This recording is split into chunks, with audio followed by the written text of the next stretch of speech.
Les gars, on est de retour cette fois-ci pour le sport du peuple pour les Américains, le basketball. Donc, on va débriefer tout ça avec mon cher, l'unique, le grand, meilleur coach de France, Oussama. Tu vas me la faire à chaque fois. Toujours. Jusqu'à que je te retrouve un nouveau blaze. D'accord. Oussama, T'inquiète pas. ici présent. Et derrière, on a donc du coup un nouvel invité de marque, je tiens à préciser, qui est en train de développer son club du nom de Négatif Basketball. Très très beau projet d'ailleurs, Merci. qu'on suit et que je vous inviterai à suivre par la même occasion. Monsieur Alain, est-ce qu'il y a un surnom, un petit truc? Voilà, junior, peu importe. Moi, j'aurais préféré être l'intervenant sans nom. L'intervenant sans nom. Alain Jeikina. Ah, ok. Ah, mon gars, des blases Attention. de fils de dictateur. Ah, moi j'aime bien. Ah, c'est carré. Ah, là, on est dans le thème. Là, c'est carré. C'est bien, c'est toujours comme ça aussi. Tranquille, toujours. Voilà, très bien. Nickel. Bon, les gars, on va aborder un très très bon sujet. Tout simplement, là, à partir de mercredi, la reprise de la NBA. Hein. Donc, enfin, parce que je vais pas vous mentir, ça fait quand même longtemps qu'on attendait ça. C'est reparti pour une nouvelle saison. Boston champion. Quelles sont vos attentes concernant cette saison? Déjà, on va commencer par le truc. Quelles sont pour vous les équipes qui vont ressortir avant d'attaquer peut-être les équipes qui seront peut-être un peu moins bien ou qui seront surcotées ou bref. On doit en citer 8 du coup, vu qu'il y en a. Enfin, je sais pas. Vraiment dans le sens que tu veux, franchement, fais-toi plaisir. Vraiment, c'est quoi les équipes sur lesquelles tu vas vraiment mettre, on va dire, un projecteur dessus? Tu te dis, ah, cette équipe-là, celle-là va casser les pieds. Ça, cette équipe-là, ouais, je pense, ils jouent le titre. Ouais. Vraiment tes favoris, Okay. déjà dans un premier temps. Bon, déjà, je vais commencer par de la subjectivité. D'abord les Cavs, bien sûr, parce que c'est mon équipe favorite. Ensuite, non, celle-là, je vais la garder pour la fin. Déjà, t'as dit les Cavs, tu commences bien. Non, mais si... Bon, après, ça dépend que d'un joueur, c'est ça aussi le problème. Mais c'est vrai que les Cavs ont des rookies. S'ils arrivent à bien manager, on va dire, leur effectif, ils peuvent causer, on va dire, des problèmes dans les playoffs. Parce que là, ça va faire 2 playoffs où ils arrivent à passer le premier tour. Et après, on est buté à une équipe beaucoup plus forte que nous. Là, pour le coup, cette année, c'était Boston où là, tu as le game où on le prend avec Donovan Mitchell. Mais dès que Donovan Mitchell n'est plus dans l'équation, du coup, on ne sait plus rien faire. Ensuite, quand je parle des Cavs, la deuxième équipe que je pourrais mettre favorite, c'est clairement Boston. Franchement, là, je vais être objectif. Clairement, Boston, là, ils en veulent encore, ils veulent carrément créer une dynastie. Donc, je pense que Boston, cette saison, ils vont vouloir revenir en force et vouloir remporter encore un nouveau titre. Ensuite, personnellement, je pense que les Denver Nuggets sont aussi logiques, ils ont toujours été dans le tableau. Mais je pense que cette année, avec l'addition de Westbrook, là, j'ai vu un petit peu les matchs de pré-saison. Je pense qu'ils peuvent faire quelque chose. Ils ont des arguments. En tout cas, ce qui est sûr et certain, c'est qu'ils vont passer le premier tour. Pour moi, personnellement, ils passent le premier tour. Ça, c'est sûr et certain. Maintenant, avant le trade catastrophique, moi, je dirais, entre les Timberwolves et les Knicks, franchement, s'il n'y avait pas eu ce trade-là, je pense que Timberwolves aussi, je disais, finale de conférence facile. Parce que, franchement, dans ce transfert-là, Randle, il va apporter quoi à l'équipe? Ah, ça... Moi, parce que, en fait, tu retires un talent. J'aurais préféré qu'ils envoient Gobert aux Knicks. Vraiment. Non, mais il sert à quoi? Non, mais attends. T'as vu... Oui, je suis d'accord. T'inquiète pas, on va ouvrir un chapitre sur lui. Il a le dos. Non, mais c'est vrai. Je garde cet argument. Il a le dos très très lourd. Ouais, mais donc, j'aurais pour toi, c'était favori. Avant ce trade-là, c'était les favoris. Maintenant, je sais pas. La saison, elle est encore longue. Ils peuvent encore faire des moves. Mais... Voilà, t'envoies un talent aux Knicks. Bon, les Knicks, là, ils se sont renforcés. On verra bien ce que ça va donner, s'il y a une alchimie aussi qui se crée. Mais ouais, j'aurais dit Timberwolves. Maintenant, Timberwolves, malheureusement, c'est un petit peu compliqué. Là, d'un côté, t'as les Spurs aussi qui commencent à avoir un effectif. Bon, je dirais qu'ils vont accéder aux playoffs cette année, ça c'est sûr. Personnellement, pour moi, si Chris Paul arrive à rester, on va dire, en bonne santé durant la saison. Le poteau, il est pas tout jeune. Hein. Oui, c'est vrai. Mais le fait d'ajouter un vétéran dans l'effectif et autour de ça, t'ajoutes des bons role-players, je pense que voilà, et t'as un Wemby qui, lui, continue encore à progresser, je pense que ouais, ça va faire mal. Ok.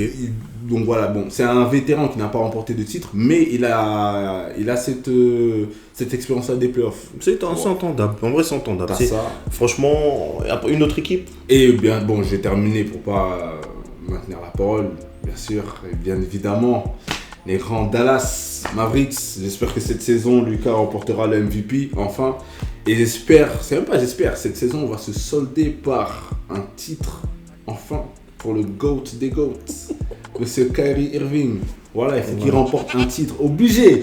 Il faut qu'il remporte un titre seul. Il était proche, malheureusement, bon, je vais pas parler de la finale, c'est encore une blessure qui reste ouverte.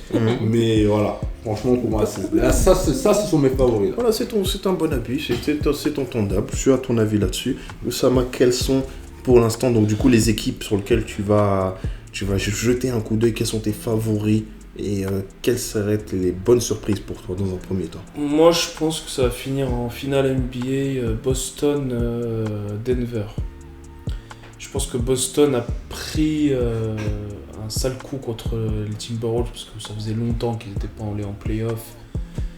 Ils avaient une équipe incroyable, mais vu que l'année prochaine on perd 4 et c'est pas Division, non, on perd 4 principalement avec Timberwolves, ça ouvre une mini porte à l'ouest pour Denver pour aller jusqu'au bout de. Pourquoi t'as dit Boston au début, ça m'avait un peu. Non, j'ai dit Boston et Denver. Ah, Boston et Denver, ok. J'ai dit quoi, je me suis trompé. Ouais, possible, bon, c'est pas grave. Bref, Boston à l'est, Denver à l'ouest. Ouais. Les équipes où je suis curieux de voir comment ça va fonctionner, New York Knicks. Aussi. Ouais. Parce que, bon, moi c'est mon avis, je pense que c'est un mauvais move, même du côté de New York. Certes, Kat c'est un joueur, c'est un franchise player, all-star et tout. Il a fait ce qu'il a, il a fait une très bonne série contre Denver, mais t'as tout de suite vu les limites quand ils ont rencontré, je me rappelle plus. Quand ils ont rencontré, c'était Denver C'était et Dallas, ouais, on a vu tout de suite les Si. limites contre Dallas où il devait à la fois gérer le poste intérieur, plus les drives des Luka Doncic et compagnie. Ouais, bref, il devait tout faire en même temps. Attends, excuse-moi de te couper. Quand tu parles du GOAT, faut pas dire compagnie, s'il te plaît. Une compagnie, wesh, mais wesh. C'est important. Là, on parle du GOAT. C'est comme si tu dis, oui, Attends, Scotty et compagnie. Non. On est obligé de, dire. Fervent défenseur de Kyrie Irving.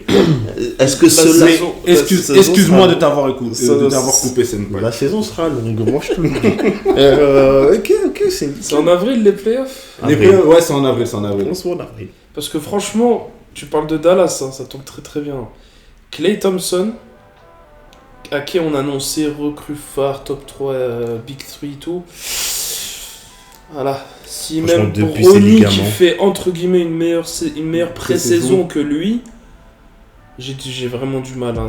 En fait, Klay Thompson, il sort d'une saison frustrante avec les Warriors. Oui. Le fameux 0 sur, je sais pas, 10, 0 sur 11, c'est thème, ça des play-in. Je pense que les gens sont rentrés vraiment dans son cerveau. Ouais.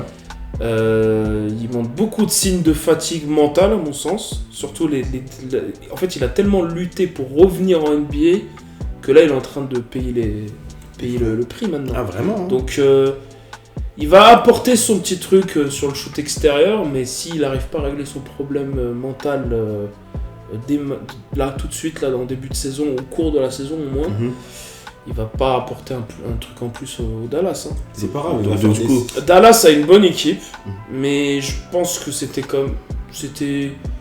suis pas sûr qu'il soit capable de réitérer l'exploit de retourner en. Pour moi, c'était un exploit d'aller en finale. Faut souligner. Je vais rester objectif. Vraiment rester objectif. Très objectif. Franchement, c'est vrai que ils ont quand même réalisé un exploit d'être allé aussi loin, d'arriver en finale. Franchement. Avec une équipe avec pas autant de profondeur de banc comme c'est le cas de Boston, de Denver. Et franchement, pour ce qu'ils ont fait, c'est fort. Même chose pour les Timberwolves d'ailleurs. C'était deux équipes surprises qui se retrouvaient là. Franchement, si on doit vraiment rester objectif, sans ce trade, et c'est ça qui me fait mal en fait, c'est que clairement j'aurais les Timberwolves partir en finale. Clairement, pour moi, ils avaient une équipe, malgré la grosse plaie qui leur sert de pivot. Non, parce que. Non, mais sinon, c'est un fait. Gardons pour après. Lui, c'est vrai que. Lui, son quart d'heure avant. C'est vrai que pour mais moi. avant, voilà, Ouais, c'est vraiment. là, Là, c'est vrai que c'est vrai que Dallas, ils ont quand même. Dallas. Donc moi je vois, un exploit. c'est quand même des noms. Moi, ce que je retiens depuis tout à l'heure, c'est quand même il y a beaucoup de les équipes quand même assez similaires qui reviennent. Donc Boston, tout le monde est unanime. Moi aussi, je vous rejoins là-dessus parce qu'ils ont un projet, ils ont un coach formidable. Ils ont le coach, ils ont la profondeur de banc, ils ont le public, il y a tout. En gros, vraiment tout est aligné pour voir pourquoi pas aller chercher un doublé. Pour moi, c'est avec Denver, même Denver, moi je mettrais plus Boston. Ils ont des équipes. Ils ont des arguments. Ils ont une équipe franchement trop en tout cas, complète voilà. sur tous les secteurs. L'équipe de est jeu. complète sur le secteur de jeu, tout le monde est doublé, tout le monde est investi. À part s'il y a vraiment des surprises pendant la trade deadline, franchement, je vous le dis honnêtement, en tout cas la période des trades, honnêtement, Boston, je pense qu'on est tous unanimes tous les trois, ça va tout droit. Par contre, il aura un énorme boulot à faire au niveau de la gestion des stars, notamment Tatum et Jalen Brown, parce que Jalen Brown est en train de prendre de plus en plus de place et Tatum est en train d'être critiqué de plus en plus. Je sais pas si vous avez vu, il a gagné le titre, plus les JO. La série de mèmes, elle était quand même magnifique, on va pas te mentir. Après, la série de mèmes qu'ils ont fait sur lui. Oui, c'est très drôle, moi j'ai bien rigolé. J'ai bien rigolé. Parce que oui. vraiment, il nous a donné des billes comme ça. Voilà, des billes aux internautes de mèmes. C'est incroyable. Mais après, bon, c'est son moment. Il a tenté un titre. Les gens le voyaient comme récupérer un titre. Dans le classement du MVP, bon, il s'est quand même surclassé, mais je crois qu'il finit 3ème ou quelque chose comme ça. Et là, sa pression, ça va être d'aller chercher justement un titre MVP. Ça, c'est un autre débat, mais je pense pas qu'il va aller le chercher. Je pense pas non plus. Avec l'effectif qu'il a, trop complet, pas assez de ballons, il va pas aller chercher. Mais voilà, franchement, je pense qu'on est unanime là-dessus. Dallas, c'est entendable, surtout du côté d'Alain. Je pense que toi, t'es pas forcément du même avis, mais c'est quand même Dallas. On avait Minnesota, vous les mettez dans les favoris ? J'attends de voir. Après, entre la saison... En vrai, là, tu dois trancher maintenant, début de saison, de ce que tu as vu, les trades. Tu les mets dans les favoris ou pas ? Ouais, je vais les mettre quand même dans les favoris. Ok, dans les favoris. Tu les mets dans les favoris ? À l'ouest, oui, clairement. À l'ouest, oui, moi, clairement. Pour le titre, moi, perso, j'ai pas pu donner mon avis là-dessus. Même si ils récupèrent l'autre fraude de Julius Randle, ils prennent Dante Vincenzo dans l'équation. Et moi, je te le dis, même si on a notre fameuse calamité qu'on va aborder et qu'on va attaquer tout à l'heure. Et ils perdent le 6e homme de l'année. Timberwolves. Ah bah oui. Bah oui. Ouais, mais tu vois, c'est tout ça en fait qui fait que... Non, le 6e homme, j'ai oublié son place. Nasrid. Non, Nasrid, c'est pas les Timberwolves. Attends, il faisait partie du trade. Bah, il est parti. Maintenant, tu mens. C'est pas possible. Ils sont trade Nasrid. Ah, c'est passé inaperçu, mais juste après les playoffs. Alors moi, même moi, en tant que présentateur, je suis prêt. Je réitère. Il est au Knicks ? Non. Non, il est pas au Knicks. Mais il est parti en tout cas. Je sais plus où.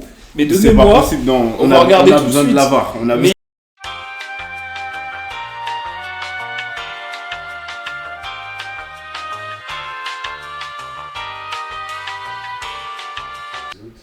Mais il est toujours là-bas. Non, bah ouais. Je l'ai pas. Et j'avais vu un truc. Ah, ok. Bah. Et ne balance pas des fake news comme ça. Ouais, j'ai eu peur parce que. En fait. Mais t'as niqué, toi. T'es complètement fou. Et maintenant, la question, c'est comment tu tournes avec tout ça alors? Mais ça va pas ou quoi? Oui, mais attends, on balance des bombes nucléaires. Mais c'est vrai parce que. Moi j'ai vu Nasrid, je dis Nasrid il est parti, mais je les enlève de mes favoris direct. C'est direct. Il n'y a même pas de conversation. Moi je prends Nasrid, je dis non. Parce que le mec là, bon, Nasrid, parce que moi je suis Nasrid personnellement depuis la high school. Ah ouais, ok. Perso, je le voyais pas avoir autant d'impact. Il a eu son impact, nickel. Ouais. Il participe grandement à la rotation des Timberwolves. Anthony Edwards, et on l'a vu encore pendant les JO, c'est comme as. Ça fait que monter. Et ça va pas s'arrêter. Et il a que mon âge, c'est-à-dire que lui, ça va vraiment... Ça fait que monter. Il a une dalle d'enfer.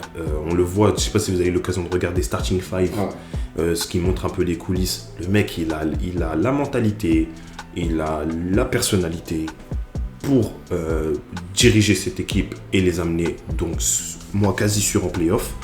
Loin ou pas possible, on verra de ce qui se passera. Parce que personnellement, moi, pour reprendre la position de Minnesota, ils vont jusqu'en finale. Personne ne les attendait là. Ils font l'énorme job de sortir Denver, où c'était bien sûr une série incroyable. Par contre, pour moi, c'est une faute professionnelle d'avoir perdu contre Dallas. J'ai mon avis, c'est mon avis. Moi, c'est une faute professionnelle d'avoir perdu contre Dallas, parce que pour moi, c'était tout droit jusqu'en finale. Mais il y avait 2 matchs... Voilà, il y a 2 matchs qui laissent filer. À cause de... En parlant de ça, si... Là, on parle d'une équipe avec l'image où il y a 4 dans l'équipe. Mais là, au secteur intérieur, ils ont une arme défensive, mais tu peux pas t'appuyer sur lui pour jouer en attaque. C'est pas possible. Voilà. On peut venir enfin ouvrir ce chapitre. Rudy Gobert. C'est pas possible. Rudy Gobert. Alors, Rudy Gobert. Parce que là, c'est vrai que c'est le... Donc, du coup, maintenant, donc en faisant partir, donc du coup, 4, maintenant, l'atout principal... offensif et défensif de Minnesota. En termes de taille, c'est lui. C'est Rudy Gobert. Est-ce que... En termes de taille. Donc du coup, est-ce que vous pensez que ça sera suffisant pour Minnesota pour aller jusqu'en playoff? Ou aller chercher un titre? À moins qu'il ait fait un workout avec Hakeem Olajuwon pendant les vacances depuis le août. Je te jure, même ça, c'est pas assez. Oh, t'es méchant. Là, c'est méchant. Ça, c'est méchant. Même ça, c'est pas assez. Non, je te jure, et peut-être que je vais avoir un avis très biaisé, mais un Wembanyama face à un Jokic durant les playoffs fait une meilleure perf que Gobert face à Jokic durant les playoffs. Parce que par contre, petit disclaimer pour les gens qui me regardent, on n'a rien contre Rudy Gobert, mais défensivement, il a ses titres, c'est entendable, mais offensivement, c'est chaud. Moi, j'ai tout compris. Il est trop soft, il a pas de main. C'est chaud. Il y a tout. Moi, j'ai des... Parce que maintenant, ça commence à se cramer. Ça commence à se cramer. Mais c'est moi, ce qui m'interpelle, c'est que les gens le remarquent que maintenant. Mais cette histoire dure, cette arnaque et cette mascarade dure depuis déjà plusieurs saisons déjà. Ok, il a un super rendu, il détourne les tirs ou je sais pas quoi, et à chaque fois, il est dans une franchise qui va en play-off, il n'y a pas de souci. Mais le problème, c'est quand tu te retrouves dans des matchs de play-off où le gars il a la balle au poste bas et que c'est un meneur qui arrive à défendre sur lui, il y a un vrai il y a un problème. Il y a un problème. Et en plus, le pire, c'est moi, je me dis, bon, il sait qu'il n'a pas un dribble exceptionnel, qu'il est grand et la dernière chose qu'on attend d'un joueur comme lui, c'est de jouer au poste bas. Mais au moins que tu sers à faire circuler la balle, à tourner le ballon, qu'on t'utilise comme un appui. C'est pour ça. Jokic a un bien meilleur dribble que lui, mais pour autant, il fait pas autant de dribble. C'est 2 galaxies complètement différentes. Et c'est pour ça que moi, je vous dis, t'as dit, on n'a aucun problème contre Rudy Gobert. Moi, j'ai un problème contre lui. Parce que c'est vrai que même, j'allais pas être pour les Timberwolves durant les playoffs. Aussi, voilà, Ouais, non, moi, c'est pas mon problème. Voilà, si Rudy Gobert s'est amené à regarder un jour notre émission et qu'il tombe là-dessus, là, personnel, voilà, c'est que du business. Non, mais personnel, c'est que du business. C'est vraiment pour percer. Non, moi, j'ai pas un problème contre lui humainement, j'ai un problème contre lui au niveau de son jeu. En fait, déjà, rien que sa performance en playoff face à Jokic, il vient juste de cracher sur le titre de meilleur défenseur de l'année. Parce que c'est oui, en face, t'as le MVP, d'accord, il n'y a aucun problème. Mais il faut qu'on se dise, ah ouais, quand même, genre, il y a le MVP qui va contre le défenseur. Il y a quand même quelque chose. Ouais. Mais en fait, ce qui se passe, c'est je regarde. Et je me dis, mais dommage Anthony Edwards. Ils ont changé les oppositions. Ah ouais, quand ils ont vu que ça marchait pas. Mais c'est un truc. Ils ont mis 4 sur lui. Le seul highlight que je retiens, je crois, c'est le fadeaway qu'il met sur la tête de Jokic et qui rentre en switch. C'est le seul truc. On connaît le milieu du basket. Hein. Quand t'as le banc, les gens qui font ça, c'est vraiment que t'as fait une dinguerie. Voilà, ça veut dire que t'es vraiment explosé. Mais voilà, c'est ça. C'est vraiment le seul highlight. Sinon, le reste. Je suis déçu. Donc, je sais pas quel type de workout il doit faire, ce qu'il a fait cet été, parce que là, du coup, la saison va commencer. Ouais. Mais c'est mort, il va être d'aucune utilité pour. Franchement, c'est à retenir. Mais bon, voilà, c'était le petit chapitre Rudy Gobert qu'on va former. Donc, peut-être qu'on fera un petit jingle à la fin. Mais c'est le chapitre c'est Gobert and Friends. Enfin, Gobert and C. Ça ferait sympa, ça. Genre, chaque 15 jours, c'est parti. Oh mon dieu. Mais ouais, donc du coup, ok, c'est entendable. Donc je reviens encore sur les favoris parce qu'on est encore sur les faves. Donc du coup, on a dit donc Boston, Dallas, Minnesota. Qu'est-ce qu'on a dit d'autre? Les New York Knicks, je l'ai entendu aussi. Ou c'est moi qui me fais les idées? Si. Ouais, New York Knicks. New York Knicks avec la gestion de Tom Thibodeau. En vrai, je pense que c'est... On verra ce que ça donne, parce que moi, Tom Thibodeau, c'est un coach très spécial. Oui. Mais là, il a un effectif sur le papier intéressant. Moi, par contre, la perte de Dante Vincenzo, je pense qu'elle va avoir son impact. Et surtout, c'est qu'il n'a pas de rotation au poste intérieur. Et oui, parce qu'Hartenstein, là, cette fois-ci, avant que tu me balances une bombe nucléaire, est parti. Il est aux Spurs. Oui, il est parti aux Spurs. Mais je rigole, c'est pas vrai. Il est parti ou il est parti Cleveland? J'en sais rien. Il est parti en tout cas. C'est qu'il est parti. Vérifie. La régie.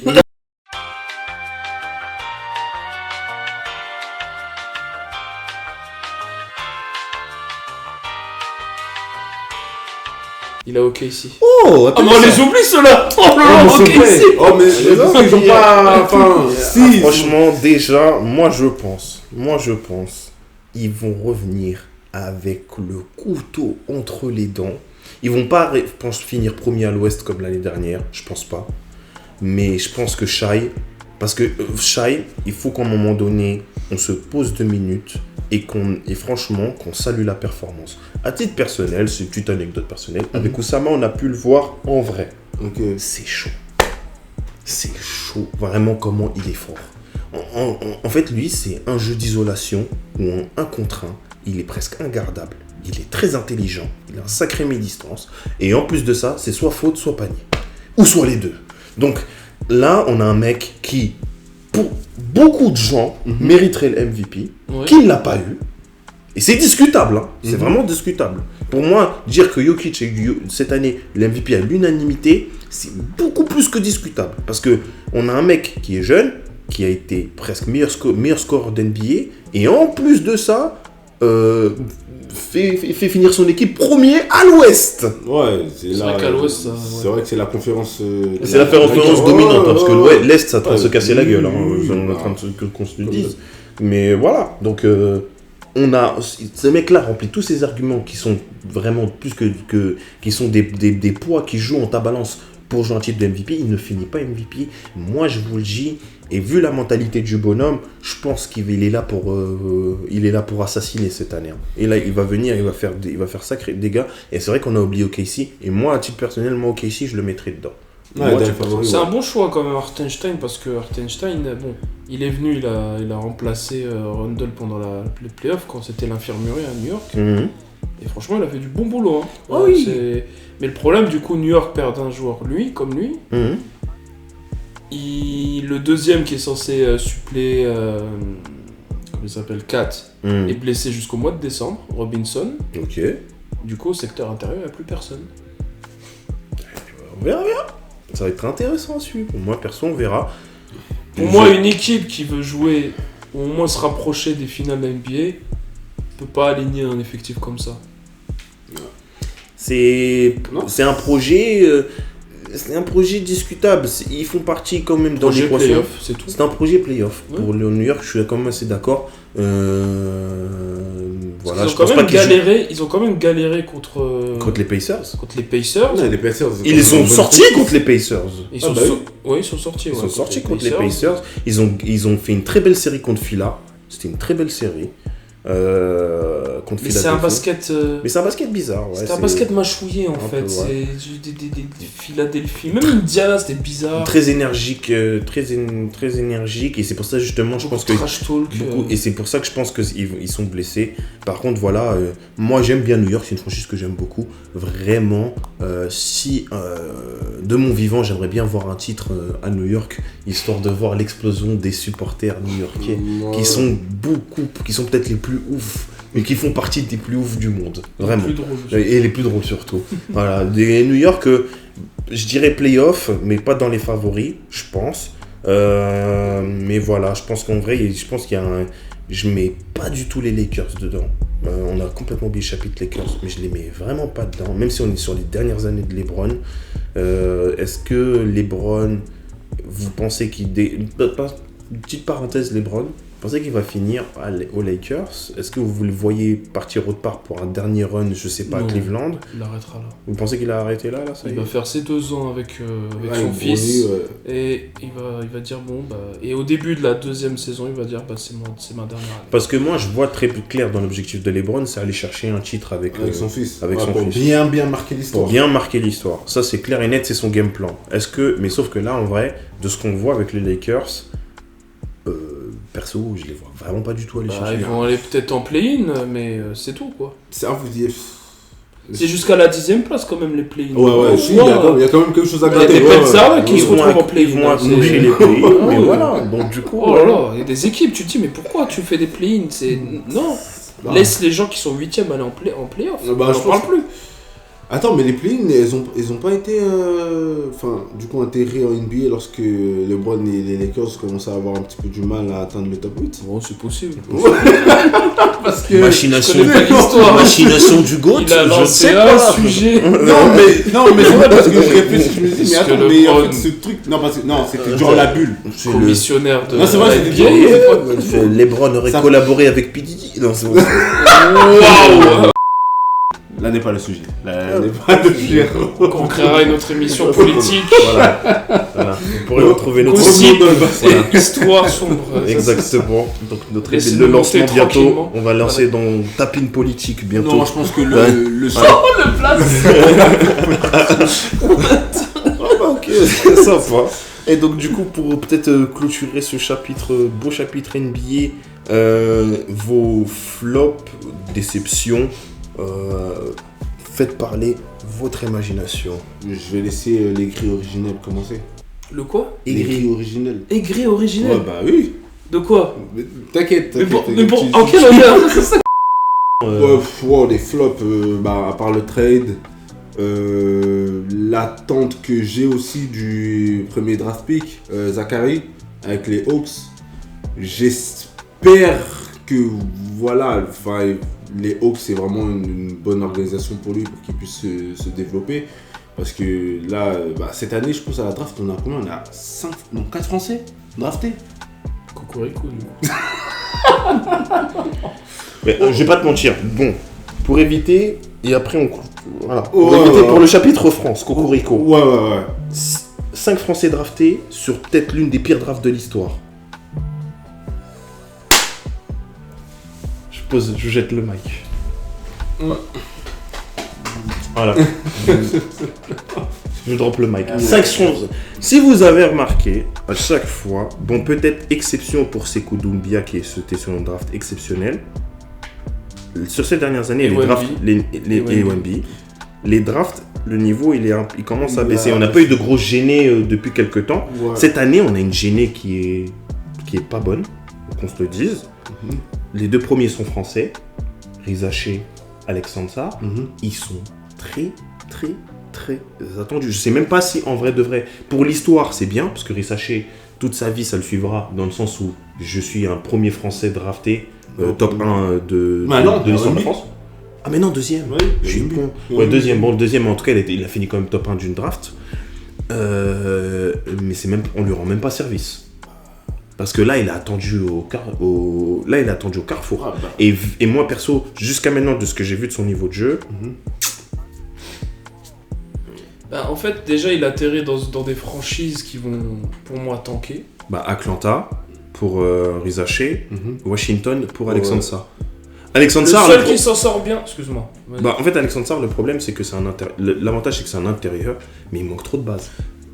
Ouais, S'il remplit ses bases, lui, ça va mieux même matcher qu'Arisa Shea à Atlanta. Parce que Washington, c'est comme, je sais pas, le triangle des Bermudes, si on pourrait résumer. On sait pas quoi faire de cette franchise, perso. Les maillots sont moches, la ville est moche, tout est moche. c'est vrai que c'est compliqué. Là. Et j'aimerais bien trouver un jour un mec dans la rue et me dire je suis un supporter des Wizards. Et ben moi je vais lui dire mec, respect. Parce qu'il faut avoir des couilles. Le seul qui s'en sort bien parmi les Frenchies, c'est Dadier qui finit à New York. Pas comme Dadier, ouais. Pas comme Dadier. Mais à savoir s'il va jouer. Ouais, bah oui. Parce qu'il finit second tour. Parce que Pas Kylian Hayes, on avait de l'espoir. Et au Bah, il s'est final, fait couper par ils l'ont coupé. les Nets. Voilà. C'est dur. Voilà le rayonnement de la France, moi je Voilà, suis voilà. pour, hein. Moi je suis pas quelqu'un qui dit oui comme certains fous dans la rue, mais moi de donner trop de force comme ça et de pas être réaliste et de pas être un petit peu terre à terre et dire bah écoutez les gars, c'est bien, vous avez été draftés, mais les frérots, vous allez tenir 1 an, 2 ans, le temps de la fin de votre contrat rookie, après on va vous dire merci beaucoup, vous pouvez rentrer en France et puis Voilà. c'est bon, voilà quoi. Vraiment goodbye. C'est- Oui. Mais l'histoire l'a prouvé. On va prendre un autre cas d'école qui joue maintenant en Euroleague. Théma, la transition, elle est magnifique. Transition. Oh là là. Carrément, t'as fait mieux la transition que moi. Théo Malédon, on va aller vite hein, parce que là-bas ça grimace là déjà. Donc j'avoue, transition toute trouvée. Attends, doucement, laisse-moi finir quand même. Théo Théo Malédon, bah, au début ça disait oui, voilà, il a trouvé ses marques, il va jouer à OKC et tout. Bah, il est où maintenant? Il est Il est à retourné à Las Vegas la et on lui a coupé son contrat. Exactement. Et ce n'est pas le seul. Et qu'il y a Kina, le début, fanfaron. Oui, ça y est, il a ça l'appelle le dunké. prince de New York. Le prince de New York parce qu'il a tenu tête à LeBron, ça commence à monter. Voilà. Oh là là, Kylian Hayes. The Kylian French Prince of New York, ou je sais pas quoi Voilà. faire. Kylian Hayes. Et Voilà. les deux prochains sur la tête de liste, c'est les deux osios Pas là. tout de suite, pas tout de suite. Ah, de coups de couteau. Après s'ils y arrivent, tant mieux. Ouais, bah oui. Mais ça va être dur. Dans des franchises comme ça en plus. Ah là là, c'est compliqué. Mais bon, en vrai, Atlanta. très Je dis bon. ça juste. Franchement, Atlanta. Voilà, c'est Et Washington.